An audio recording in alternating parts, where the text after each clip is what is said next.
Perfect revenge. My son-in-law had no idea I owned the company that signed his paychecks. To him, I was just some broke old mechanic living in a run-down lakefront house. Then he slid those nursing home brochures across his granite countertop. 5 minutes later, his whole world came crashing down like a transmission with no oil. My name is Brady Coleman. I'm 61, and I learned something important that night. Sometimes the best weapon you can carry is patience and the truth nobody expects. See, Tyler Morrison thought he had me figured out. Poor old Brady living in that small house on Lakewood Drive, driving a 20-year-old pickup truck, shopping with coupons at the grocery store. What he didn't know was that his fancy lifestyle, his lake house mansion, his job as CEO of Morrison Auto and Construction, all of it existed because of money I'd invested 28 years ago when I was running my own mechanic shop. Back then, Tyler's father Marcus was running his construction company into the ground. Gambling debts, bad business deals, payroll he couldn't meet. I was 33, had saved every penny from years of turning wrenches, and I saw an opportunity. Like rebuilding an engine, sometimes you gotta invest in good parts to make the whole thing run. I bought 55% of the company for what seemed like everything I had at the time. Today, that investment is worth about $62 million. But I never told anyone, not even Ashley, my daughter. My late wife Megan and I agreed that our girl should make her own way in the world, not rely on daddy's money. Maybe that was a mistake because Ashley ended up marrying Tyler without knowing her poor father actually owned her husband's company. The whole thing started going sideways about 3 months ago. I was rebuilding the transmission on my old Chevy, a 1987 that most people would have junked years ago. But I knew every bolt and gasket in that engine. That's when I got the first call from Trevor Hayes, my lawyer. "Brady, we need to talk," Trevor said, and I could hear the tension in his voice. "Tyler's been making moves at the company, big moves." I set down my wrench and wiped my hands on an old rag. "What kind of moves?" "He's pushing for a major development project, some casino resort deal. Problem is, he needs a specific piece of lakefront property for the main access road and parking. The current owner won't sell." I already knew where this was going. My house on Lakewood Drive sat on prime lakefront real estate, 3 acres that my grandfather had bought back in 1952 for practically nothing. Over the years, developers had made offers, but I'd never been interested. That land held too many memories. "Let me guess," I said. "The stubborn old owner is me. Bingo." And Brady, Tyler's been getting increasingly frustrated in board meetings. He's been calling the property owner unreasonable and short-sighted.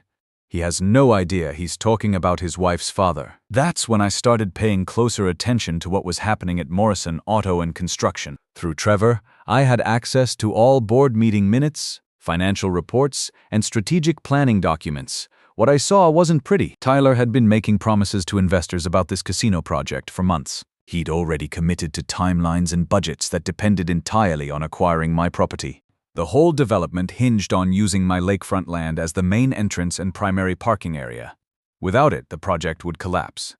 But Tyler didn't just need my land, he needed it cheap. The development budget he'd presented to investors assumed he could buy the property for about half its actual market value. He'd been telling people that the current owner was some old hermit who didn't understand the land's true worth. I started hearing things around town too. Tyler had been talking to local officials, trying to build support for the project. He'd even suggested to the city council that they might need to consider eminent domain if the property owner continued being unreasonable. The irony was beautiful. Tyler was essentially asking the city to seize property from his own father-in-law to benefit a company that his father-in-law secretly owned. He was so focused on his grand plans that he'd never bothered to research who actually owned the land he desperately needed. About 6 weeks ago, Tyler started getting more aggressive. Trevor told me that Tyler had begun exploring legal options to force a sale. He'd consulted with lawyers about challenging the property deed, looking for any technical issues that might invalidate my ownership. He'd even hired a private investigator to research my financial situation, hoping to find leverage. That's when I realized Tyler wasn't just ambitious. He was dangerous. He was willing to destroy anyone who stood between him and his big score, even if he didn't know that person was family. The breaking point came 3 weeks ago. I was in my garage, replacing the alternator on Ashley's car. She'd been having electrical problems and couldn't afford a mechanic when she stopped by to pick it up. "Dad, can I ask you something?" she said, leaning against my workbench. "Tyler's been asking a lot of questions about your finances lately." About the house, about how you managed to keep up with property taxes and maintenance. I kept my focus on the alternator, threading the bolt carefully. What kind of questions? He wants to know if you need help. Financial help. He says the house is getting too big for you to maintain, and he's worried about your safety living alone.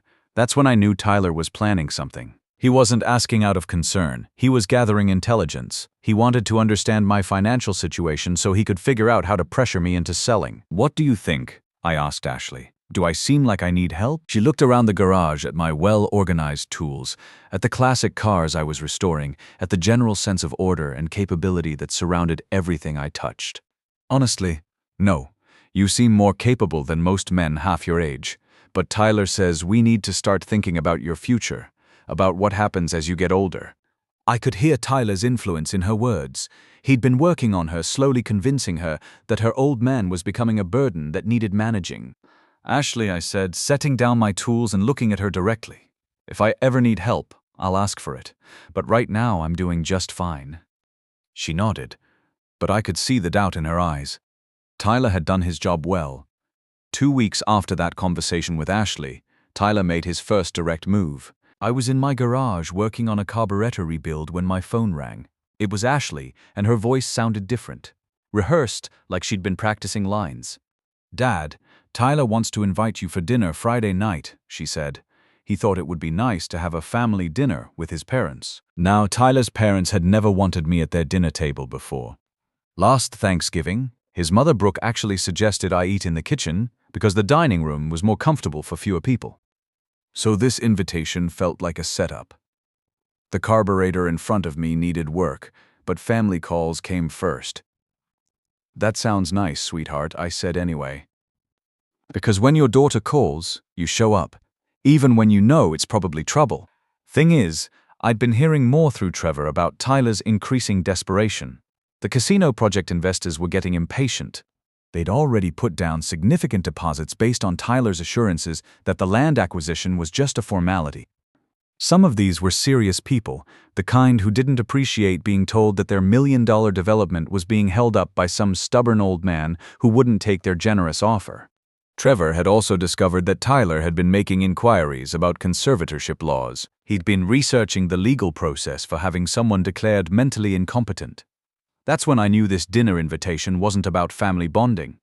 I spent the rest of that week preparing, not preparing food or presents, but preparing evidence. I had Trevor document everything. Every board meeting where Tyler had complained about the mystery property owner, every email where he'd discussed strategies for forcing a sale, every conversation where he'd suggested that the old man blocking their project was probably senile or desperate for money. I also had Trevor set up a recording system, a small device that would capture everything said during dinner. If Tyler was planning to threaten me or try to coerce me into signing something, I wanted evidence. Friday evening arrived with November's early darkness. I put on my best shirt, the one without any grease stains, and drove my beat-up truck to Tyler's lake house in Pine Ridge. The place was one of those modern monstrosities, all glass and stone. The kind of house that screams, "I have money and I want everyone to know it." What Tyler didn't know was that the money he'd used to buy it had originally come from my investment in his father's failing company. Tyler opened the door wearing a suit that probably cost more than my truck was worth. "Brady," he said, not even managing a smile. "Come in. We're all waiting for you." The dining room was set up like some kind of corporate meeting. Tyler's parents, Marcus and Brooke Morrison, sat at one end of the massive table looking like judges about to deliver a sentence. Ashley was there too, but she wouldn't meet my eyes, which told me everything I needed to know about whose side she was on. "Sit down, Brady," Marcus said, pointing to a chair at the far end. At 67, Marcus still acted like the big shot he used to be, back when his construction company was hemorrhaging money, and he was desperate enough to accept a buyout from a 33-year-old mechanic. The irony wasn't lost on me. This man, who was about to lecture me about financial responsibility, had once needed my money to save his family's business. But he'd never met me face to face. All our dealings had gone through lawyers and shell companies. We ate in mostly silence. Expensive food that tasted like cardboard to me. Brooke kept making pointed comments about people our age, and how we needed to face reality about our limitations. I just nodded and ate my overpriced steak, waiting to see where this was headed. Ashley picked at her food, clearly uncomfortable but going along with whatever plan they'd cooked up. Every now and then she'd glance at me with what looked like guilt, but not enough guilt to speak up. I could see Tyler had done a thorough job convincing her that this was all for my own good. The conversation was carefully orchestrated. Tyler talked about work stress, about challenging market conditions and difficult property acquisitions. Brooke complained about the cost of everything these days, particularly healthcare and home maintenance for elderly people. Marcus pontificated about the younger generation not understanding the value of hard work while shooting meaningful looks at me. I sat there listening to it all, thinking about the quarterly reports Trevor had shown me just last week. Morrison Auto and Construction was actually doing quite well, but Tyler was spending money faster than it came in. His salary had increased 40% over the past 2 years. He'd approved bonuses for himself that the board had never seen. He'd been using company funds for personal expenses, including the down payment on this very house we were sitting in. The casino project wasn't just his chance to prove himself. It was his chance to cover up years of financial mismanagement. He needed that development deal to succeed because the alternative was an audit that would reveal how he'd been treating the company like his personal bank account. About halfway through dinner, I noticed that Ashley was barely participating in the conversation. She seemed nervous, distracted. She kept checking her phone and glancing toward the kitchen. That's when I realized she wasn't just uncomfortable, she was scared. "Ashley," I said during a lull in the conversation, "you seem worried about something. Everything okay?" Tyler quickly jumped in. "She's just concerned about you, Brady. We all are. Living alone in that big house, no family nearby to check on you. It's a lot of responsibility for someone your age." But Ashley's expression told a different story. She looked like someone who'd been backed into a corner and forced to choose between bad options. Tyler had probably told her that if she didn't go along with this plan, the family would face financial ruin.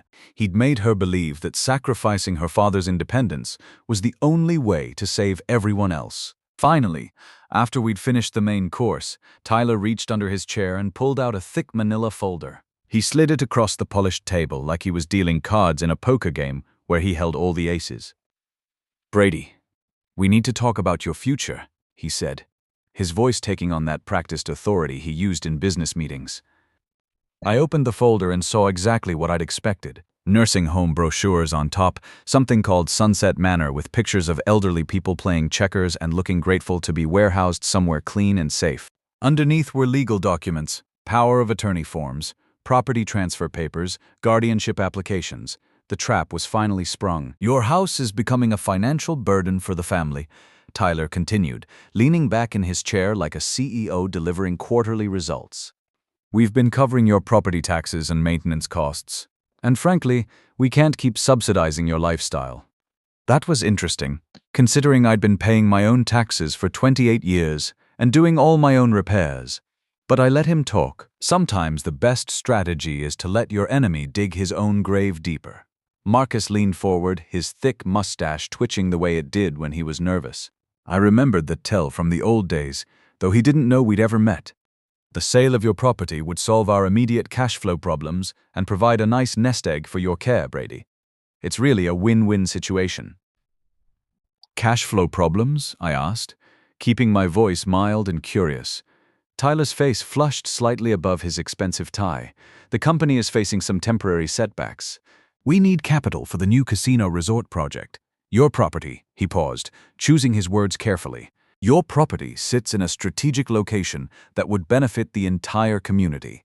Now we were getting to the real truth. This wasn't about my welfare or their financial generosity. This was about my house sitting on land they desperately needed for their billion-dollar development dream. Brooke smiled, that plastic smile rich people use when they're about to screw you over for your own good. "Sunset Manor really is lovely, Brady. You'd have your own room, scheduled activities, professional medical care. At our age, independence becomes a luxury we can't always afford." Like she and I were in the same boat. Like she'd ever worried about paying for groceries or keeping the heat on during a cold winter. This woman who hadn't washed her own dishes in 30 years was lecturing me about realistic expectations. I looked at the brochures, flipping through photos of smiling elderly people in cardigans, reading books in common areas, being pushed around in wheelchairs by cheerful young staff. It was the kind of place where dignity went to die slowly, where families dropped off their inconvenient relatives with clean consciences and monthly payment plans. "What if I don't want to sell?" I asked. The temperature in the room seemed to drop several degrees. Marcus cleared his throat, the sound sharp in the sudden silence. "Then we'd have to consider other options," he said. "Legal options. We're concerned about your mental capacity, Brady. Living alone in that big house at your age, with no family nearby to check on you. It's not safe." Tyler picked up the thread smoothly. "We'd petition the court for guardianship. Bring in medical experts who could testify that you're no longer competent to make financial decisions, that you're a danger to yourself." The threat hung in the air like exhaust from a broken catalytic converter. These people were willing to have me declared mentally incompetent and locked away in a memory care unit, all so they could steal my property for a real estate deal. "The court would have to appoint a guardian," Brooke added helpfully. "Someone to look after your interests, make sure you get the care you need." Ashley finally spoke up, her voice barely above a whisper. "Dad, it really is for the best. You're getting older, and we worry about you in that house all alone. The neighborhood isn't what it used to be." Her voice cracked on the last words, and I could see she'd been crying earlier, but she was still saying the words, still choosing their side over mine. I could see the internal battle playing out on her face, the daughter who loved her father warring with the wife who wanted to support her husband's ambitions. "We need the money from the sale," she continued, not meeting my eyes, "for our future, for the family's future. Tyler says if this project doesn't go through, the company might have to lay off workers. People will lose their jobs." That was a new wrinkle. Tyler had convinced Ashley that my stubbornness would cost innocent people their livelihoods. He'd made her believe that choosing between her father's independence and dozens of families' financial security. Tyler pulled out a gold pen, probably cost more than most people make in a week, and set it on the table next to the documents. "This is really very straightforward, Brady," he said.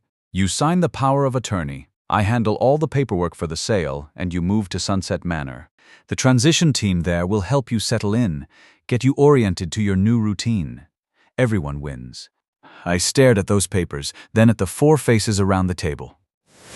4 people who thought they had me cornered, who believed that a tired old mechanic had no choice but to surrender everything he'd worked for because they needed his property for their grand plans. Marcus leaned back with a satisfied expression. "Brady, I know this seems overwhelming, but sometimes in life we have to make difficult decisions for the greater good. This project will bring jobs to the community, tax revenue to the city. Your sacrifice will benefit hundreds of families." "My sacrifice," I repeated slowly. "Your contribution," Tyler corrected quickly. "Think of it as your legacy. The Brady Coleman Memorial entrance to the Pine Ridge Casino Resort. Your name on a plaque for everyone to see. A plaque with my name on it, marking the spot where my house used to stand. Where Megan had spent her final months.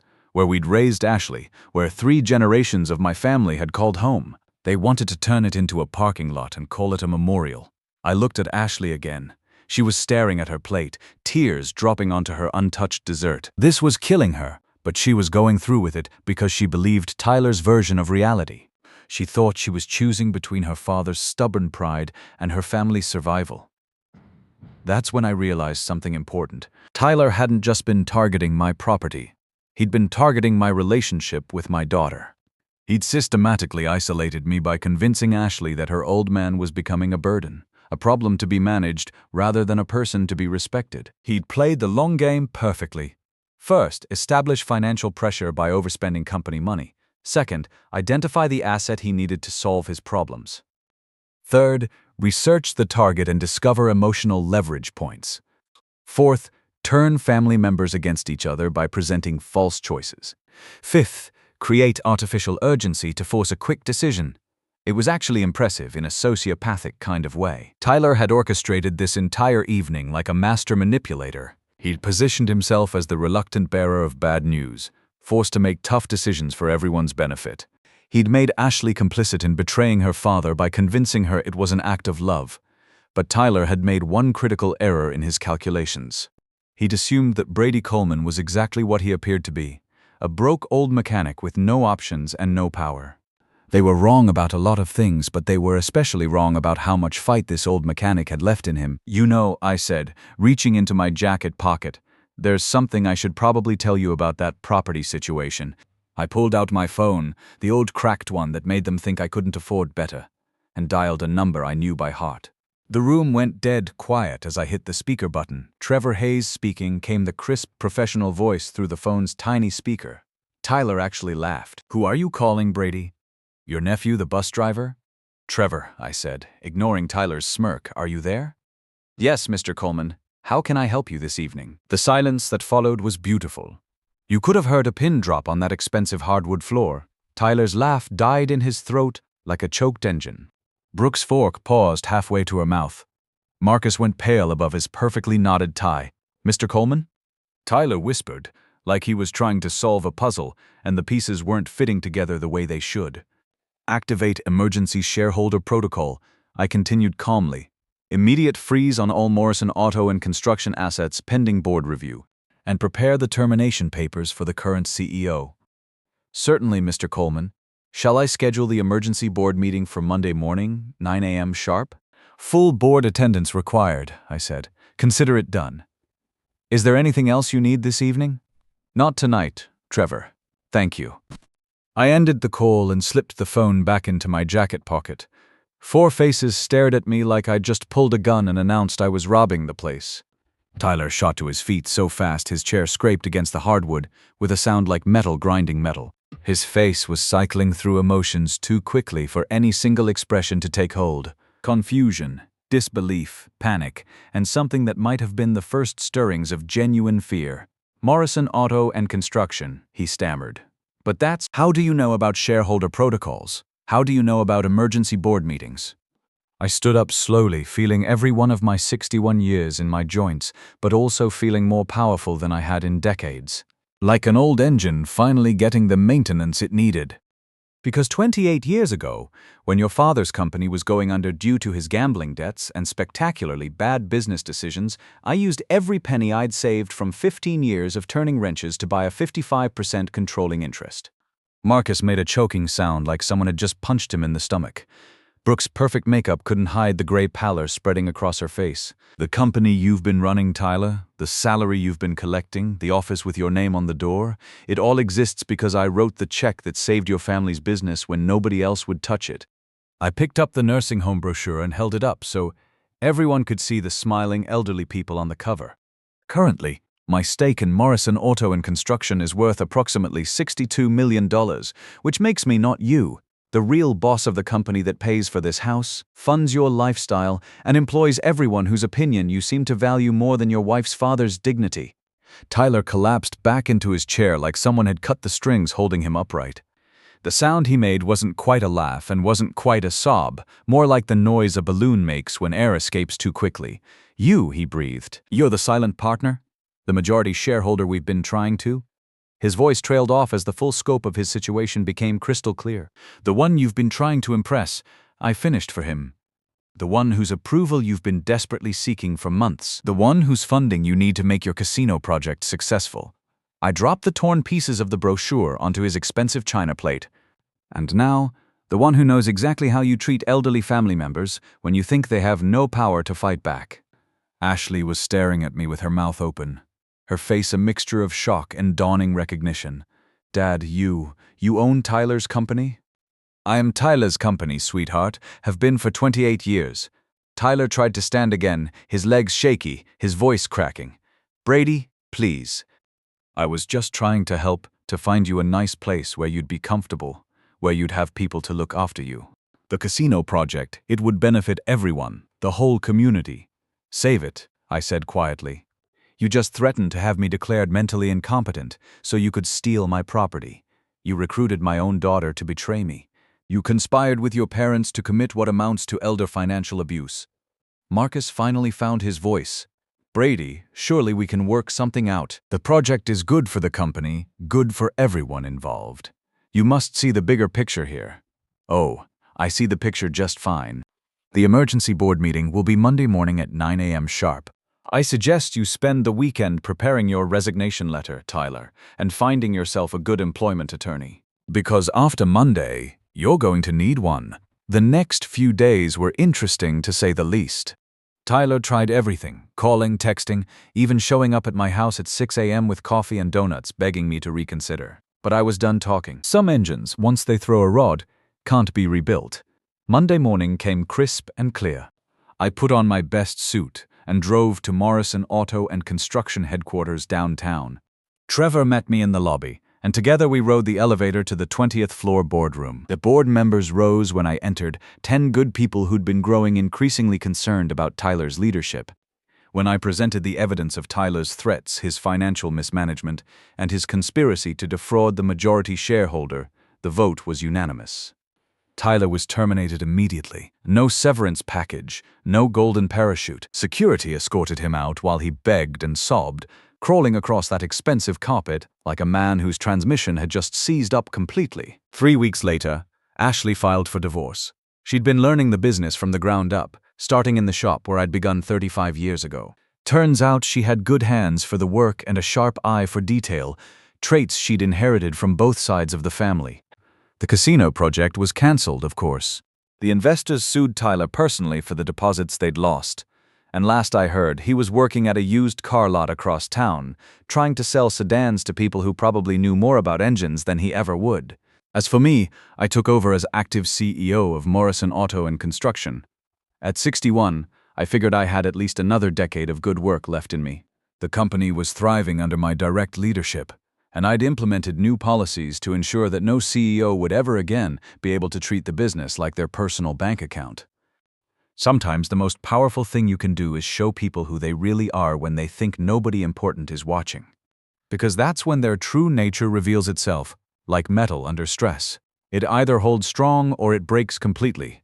And the best part? Every morning when I walked into my office, the office that had Tyler's name on it for 5 years, I could look out the window and see my house on Lakewood Drive, still standing strong on the land where my grandfather had built his dreams, and where I'd raised my daughter to understand the difference between what you earn and what you're given. The greatest inheritance you can leave your children isn't money in the bank, but the wisdom to recognize character when they see it, and the strength to stand up when that character fails them.